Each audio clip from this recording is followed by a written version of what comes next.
Você está otimista com relação a esse movimento, que alguns chamam de movimento histórico do atual governo, de tentar sanear as contas do Brasil?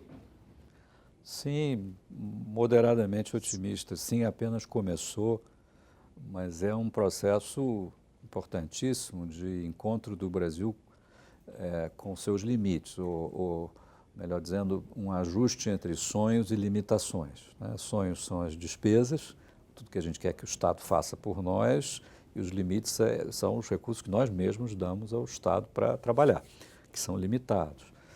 E a gente finge que não existe esse limite, gasta dinheiro que não existe, endivida o país, tributa sem saber nossos descendentes. Isso precisa terminar. E a forma de terminar, o final do caminho é ter um orçamento público digno da democracia madura que nós somos, mas que nós não temos ainda esse mecanismo, onde a despesa e a receita se conversam também com o endividamento e não oneram o futuro do país. Essa é a importância dessa história toda do teto. Precisou ser uma emenda constitucional desse jeito para fazer o que talvez fosse mais fácil ter feito no passado através do orçamento. Você começaria de uma maneira inversa, é isso? Quando a Constituição limitou e definiu o processo orçamentário brasileiro, trouxe com ela uma mecânica de confecção e discussão do orçamento dos anos 60. Não alterou essa dinâmica que está em vigor desde 1964, se eu não me engano, a lei orçamentária, a lei que rege o modo como o Brasil faz o seu orçamento. Certo. E o orçamento é o coração financeiro fiscal da democracia, é onde a nação discute suas prioridades em matéria de quanto custa, né? E também afere quanto cobra de impostos das pessoas. Isso é o orçamento. Se a gente tivesse um orçamento realista, transparente, talvez não tivéssemos chegado à confusão que chegamos. Entendi. E não teria sido necessária essa solução do teto, às vezes tão incompreensível para tanta gente. Um orçamento que tem receita, despesa e tem que ficar do mesmo tamanho, isso é fácil de entender, mas infelizmente a gente não foi pelo caminho fácil. Agora, o que faz valer essa proposta da PEC, que é a proposta do teto? O que pode estragar esse plano do governo? A gente sabe que são as reformas e se foca bastante na reforma da Previdência. Eu gostaria de saber se o senhor pensa assim também. Eu penso da seguinte forma: o país está numa trajetória insustentável de endividamento. A dívida pública é muito alta e por cima da dívida ainda tem a dívida não escrita ainda, que é o sistema previdenciário, que a gente não entende como dívida, mas é igualzinho, ou seja, as promessas de aposentadorias que a gente já percebe que não poderão ser cumpridas com as receitas do sistema previdenciário. Então, o sistema está meio que falido em dois níveis. Tem já uma dívida muito grande e tem outra contingência maior, que é o sistema previdenciário. Quem faliu o país foi predominantemente a última administração, o presidente Dilma Rousseff, que causou um estrago fiscal no país inominável. Tá? Consertar isso vai dar muito trabalho, ela não é culpada de tudo, o sistema previdenciário vinha piorando em razão principalmente do envelhecimento da população, mas não é só isso. O nosso sistema previdenciário, fazendo uma descrição muito simples, quem trabalha paga as aposentadorias de quem não trabalha. Então, se tem, para cada um que não trabalha, tem 20 que trabalham, o sistema funciona. Mas se tem, para cada um que não trabalha, tem 5 que estão trabalhando para sustentar, a conta não fecha. E a diferença é que vai aumentar o número de idosos com percentual total da população, diminuir o grupo que trabalha, não é isso? E a conta não fecha. Vai piorar constantemente até 2040, segundo diz o IBGE. Vai ficar impagável.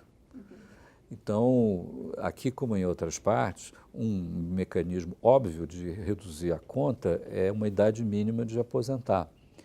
E a gente está cheio não apenas de...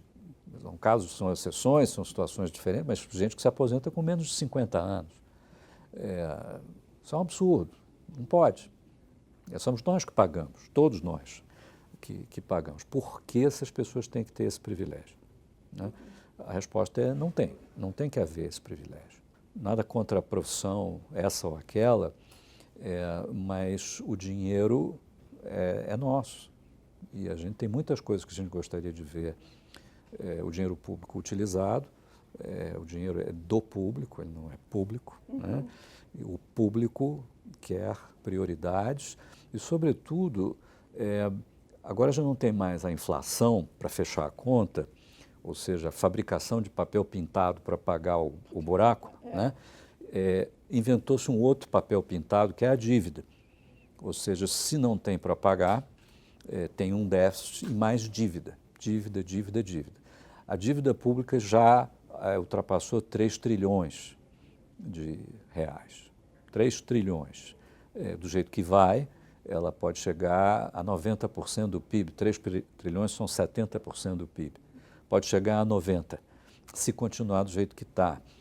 O Brasil quebra como quebrou a Grécia, e dessa vez não é quebrar contra o estrangeiro por causa da dívida externa, não, é a incapacidade do Estado pagar a dívida interna. É inconcebível que uma sociedade racional não possa sentar-se em torno de uma mesa e fazer uma conta, e é disso que se trata o orçamento, o teto, uma conta responsável de quanto se gasta hoje, quanto nós podemos cobrar de impostos e, no tempo, sejamos capazes de honrar as dívidas do Estado, que são dívidas nossas também. Nós estamos nas duas pontas, nós, o povo. Né? Então, temos que ter o instrumento que nos permita essa introspecção coletiva sobre racionalidade e responsabilidade fiscal. É impressionante que tenha durado esse tempo todo sem haver uma iniciativa como essa do teto. É disso que se trata o orçamento, mas é preciso ter tudo e não estabelecer um sistema onde um ausente é tributado. A inflação era uma forma de você tributar o ausente. Você fabrica papel pintado, a inflação é um tributo sobre o pobre, sobre alguém que não conversa nesses foros. Uma vez que não tem mais a inflação, agora a solução tem sido o endividamento, que é também tributar um ausente. São os nossos descendentes que vão pagar essa conta no futuro. É uma espécie de luta de classes intergeneracional. E nós estamos explorando os que nem nasceram ainda. O teto, como alcança todas as despesas, todo mundo que se viu potencialmente atingido levantou o dedo. Não, mas a educação, a saúde, as despesas de segurança, enfim, a diplomacia, as atividades do Estado, os investimentos, como é que vamos fazer a infraestrutura? E acho que o que o teto trouxe de importante, intuitivo, nós economistas chamamos de noção de restrição orçamentária, que o dinheiro tem limite. E nada mais significativo disso do que a palavra teto. As palavras são muito importantes nessa discussão. Quando apareceu a expressão responsabilidade fiscal, a discussão mudou, porque antes da responsabilidade fiscal, antes dessa ideia, quando os economistas falavam em equilíbrio fiscal, ajuste fiscal, sempre era entendido como uma agenda meio negativa. Lá vem esses caras aí querer cortar, tributar, fazer coisas negativas. Responsabilidade fiscal, não. Ninguém é contra a responsabilidade fiscal, ninguém pode ser contra ser responsável. Tá? Aí a discussão fiscal ganhou uma racionalidade que ela não tinha. O teto é parte dessa ideia. Ninguém pode ir além do teto. É um privilégio.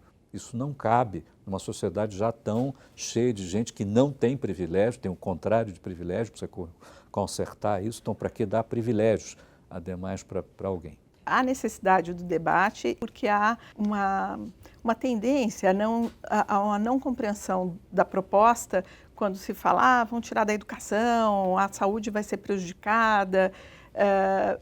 O debate nesse sentido, e entra um pouco no capítulo da transparência, parece ser fundamental para ter apoio popular. Sim, e claro, mistura o assunto político. As pessoas politicamente opostas ao governo atual estão levantando todas as objeções do mundo, estão no papel político deles de fazer o contraditório, como fizeram na defesa da presidente Dilma quando ela estava sendo julgada. Vale tudo nesse jogo, né?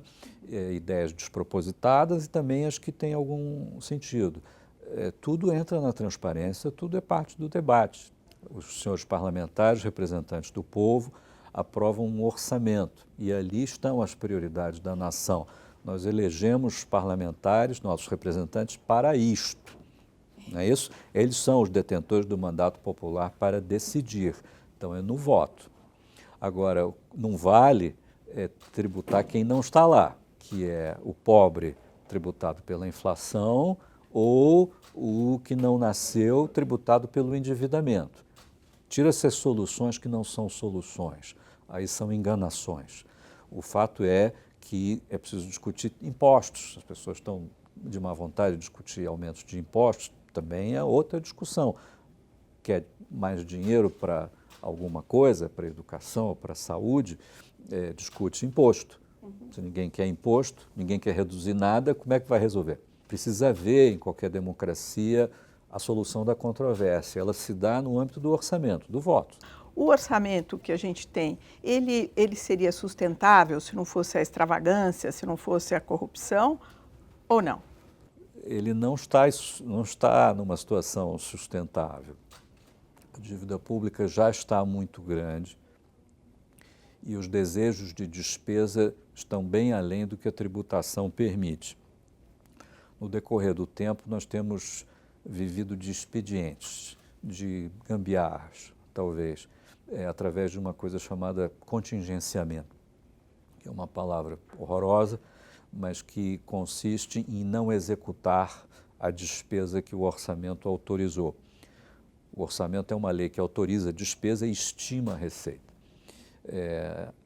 Em geral, estica-se um pouquinho a estimativa da receita para se aprovar despesas, elas não necessariamente serão executadas, se não tiver dinheiro não há como executar, mas rotineiramente se faz isso que se chama contingenciamento, que é não executar a despesa que está na lei. Por causa disso, você há de lembrar, houve aquela discussão sobre o orçamento impositivo, ou seja, a despesa que tem que ser executada e que hoje vale para as emendas parlamentares apenas. Vale, claro, para o que é pagamento de salário, porque é pagamento de juro, porque é pagamento de pensão, que você não pode atrasar. Mas todo o resto, nas várias esferas do poder público, existe essa coisa, o atraso do pagamento. O setor público tem a reputação de pagar atrasado, de pagar mal. É um sintoma que o orçamento está irreal, desequilibrado, e que a lei orçamentária talvez não seja a mais apropriada na sua forma de funcionar. E no Brasil já se paga muito imposto e tem-se a sensação de que o dinheiro público é mal gasto. Tá? Só vai mudar quando o dinheiro público começar a ser bem gasto e aqueles responsáveis pelo mau gasto sejam punidos. Estamos dentro desse processo que nos fará muito bem. Toda a discussão pública de orçamento, inclusive nas suas conexões com o assunto corrupção, trouxe muito mais luz sobre todo o mecanismo de gasto, despesa, orçamento, essa coisa toda, pedaladas, tudo isso foi extremamente educativo. Eu acho que o teto está caindo num terreno fértil, porque todos foram preparados para essa discussão pelo processo de impedimento da presidente, que, de alguma maneira, ela foi impedida de perder o seu cargo por irresponsabilidade fiscal, por violações à lei de responsabilidade. É muito sério o que ela fez. O orçamento é coisa séria, é o dinheiro do público, o dinheiro do povo. Estamos todos preparados a melhorar a forma como isso funciona. Vai ser gradual, porque tudo está na Constituição, está em leis que precisam ser discutidas de forma ampla e transparente, mas tem uma urgência maior em os números se acertarem para o Brasil voltar a uma trajetória sustentável. O Brasil é como se tivesse um orçamento mais europeu para um país que não tem o nível de renda da Europa. Isso, claro, onera a nação, de alguma maneira, não precisava onerar se tivéssemos mais produtividade, mais eficiência no uso do dinheiro público. E esse é um desafio especialmente difícil para um país que tem a tradição inflacionária que nós tivemos, felizmente, e porque a inflação sempre foi a solução desse problema. A rigidez orçamentária, a falta de dinheiro, tudo se resolve fabricando papel pintado. E a mágica, como se fosse uma droga, ela nos levou a um inferno e ela não é um caminho da prosperidade. O caminho da prosperidade é mais reto e por isso mesmo mais difícil. Uhum. Quer dizer, o papel pintado, como você diz, alimentava a inflação e quem sofria com ela eram os mais pobres. Exatamente. Agora, eu li recentemente que você defende muito o resgate da agenda de privatizações para aliviar, em parte, a dívida pública. Eu gostaria que você explicasse isso melhor. Se esse é um momento que vai voltar para o centro das discussões essa sugestão. Por dois bons motivos, eu creio. Primeiro, como vimos conversando, o orçamento já está muito disputado entre as rubricas de gasto corrente, educação, saúde e as outras coisas, que são muitas, e inclusive a Previdência. Deste orçamento não há recursos para investimento, muito pouco. De onde vamos tirar o dinheiro para fazer estradas, pontes, infraestrutura, essas coisas? Resposta do setor privado. Não tem outra. Aliás, tem outra, aumentar os impostos. A inflação e a dívida nunca aparecem como pauta. É sempre uma solução residual. A gente não faz nada, a dívida vai aumentar. Entendi. Então, não é que seja uma política deliberada de endividamento, mas se a gente não fizer um programa de privatização na margem, como a gente diz, para que os novos investimentos sejam feitos pelo setor privado, vai continuar sendo feito pelo setor público, que não tem dinheiro, faz mal, porque não tem o dinheiro, dá um pedacinho, depois não dá, a obra para, fica mais caro, vem o TCU, dá problema, e é uma tortura, não funciona. O investimento público em infraestrutura feito a partir do orçamento é um tormento, da forma, enfim, não funciona. Quando é setor privado, é outra coisa, outro ambiente, outra velocidade, outra eficiência, o setor público fiscaliza, a coisa funciona. Melhor ou pior, dependendo de como organiza, de como faz, o governo petista anterior fez bastante privatização sem esse nome, chamava de concessão, e aí queria fazer diferente só para dizer que era uma coisa diferente, diminuindo as tarifas e tornando a tarifa o critério mais importante da seleção do operador e para aeroportos e coisas assim, então acabava também escolhendo errado. Isso é uma parte do problema que é o fluxo, a necessidade de criar novos investimentos em coisas que tem para fazer e que o orçamento público não pode mais atender. A outra coisa é o estoque, são empresas, ativos que o setor público tem, velho assunto da privatização lá de trás. E esses ativos estão rendendo pouco, são empresas que dão prejuízo às vezes, mas que você, se for vender para o setor privado vai pagar alguma coisa por isso, ainda vai consertar e a empresa vai fazer funcionar.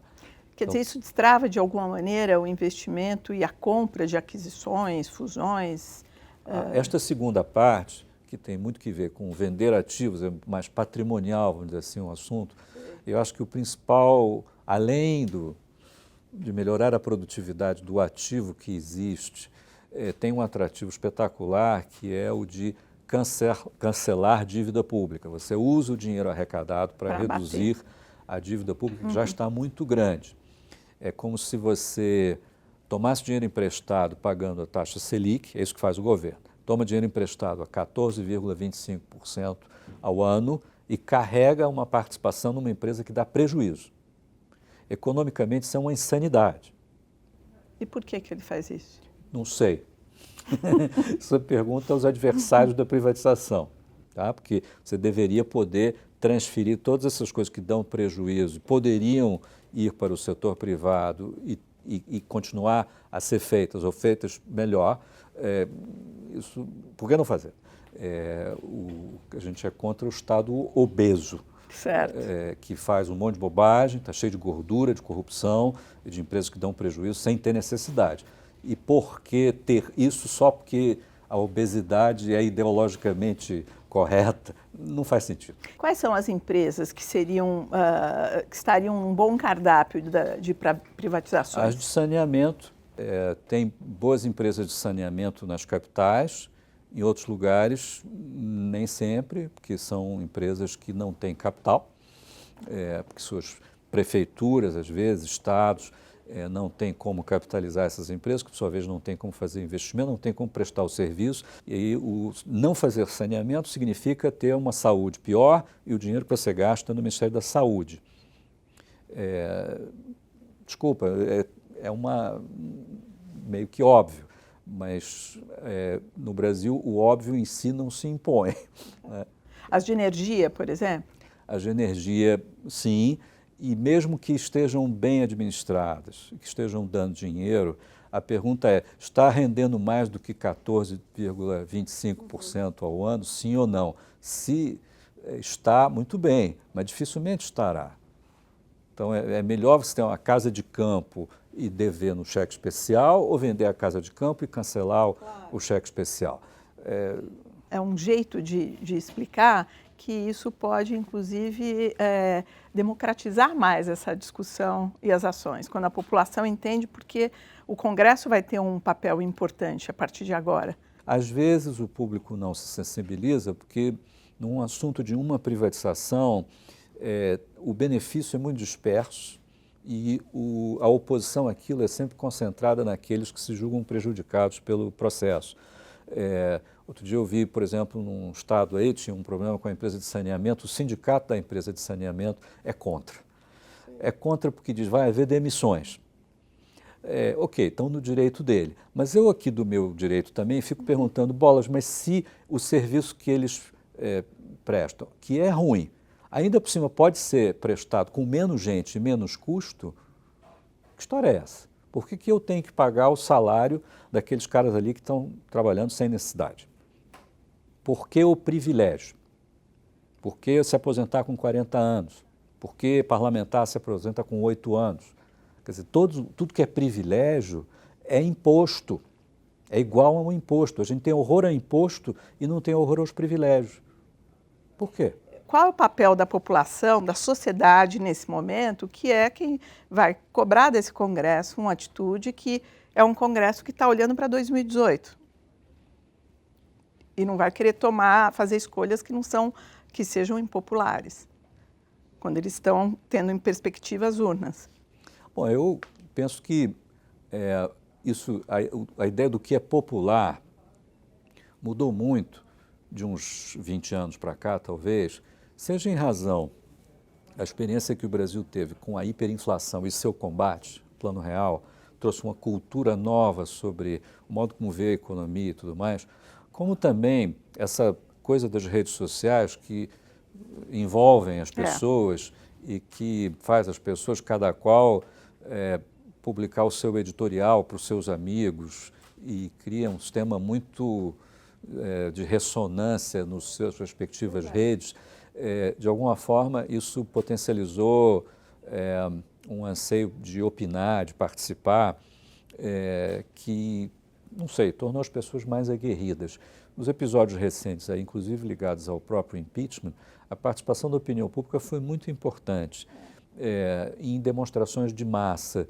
E é curioso que a métrica não é mais o número de pessoas na rua, porque não é tanto gente que está na rua, mas é gente que está na rede.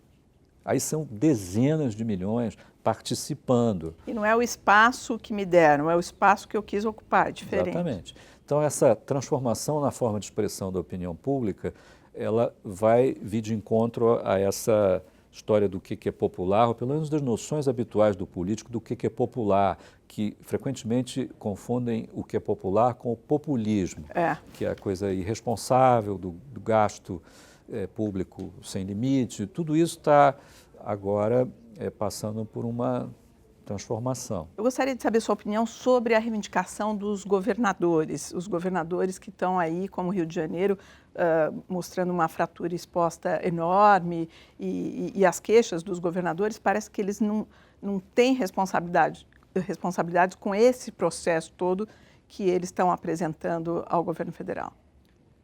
Bom, para começar, não são todos os governadores, são alguns e que enfrentam dificuldades nos seus estados em razão das suas próprias ações erradas.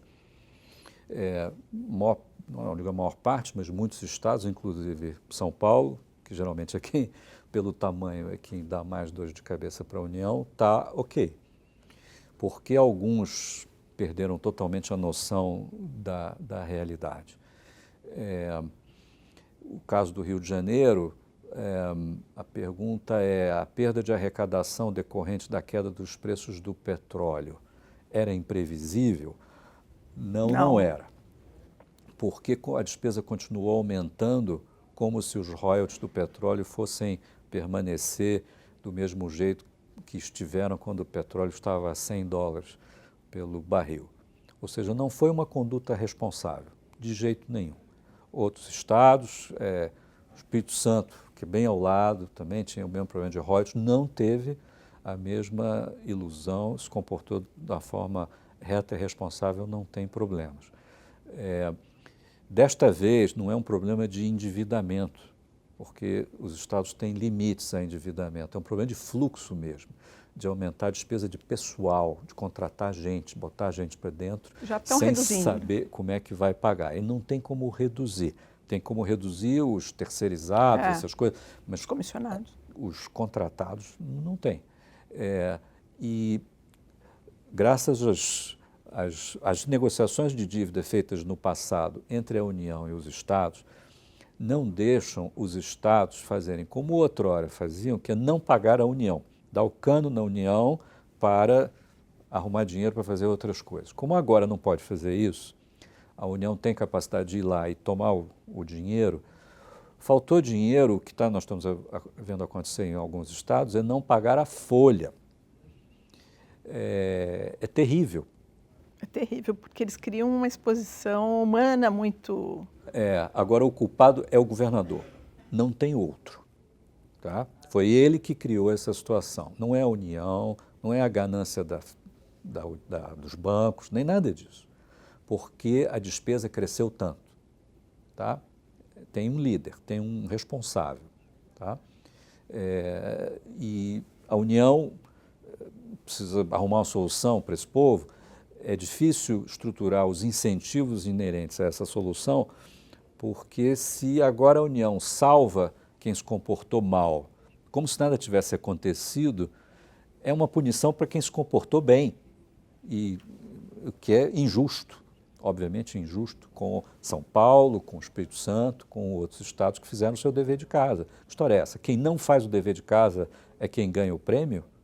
Então precisa haver incentivos e o contrário de incentivos para quem se comportou mal.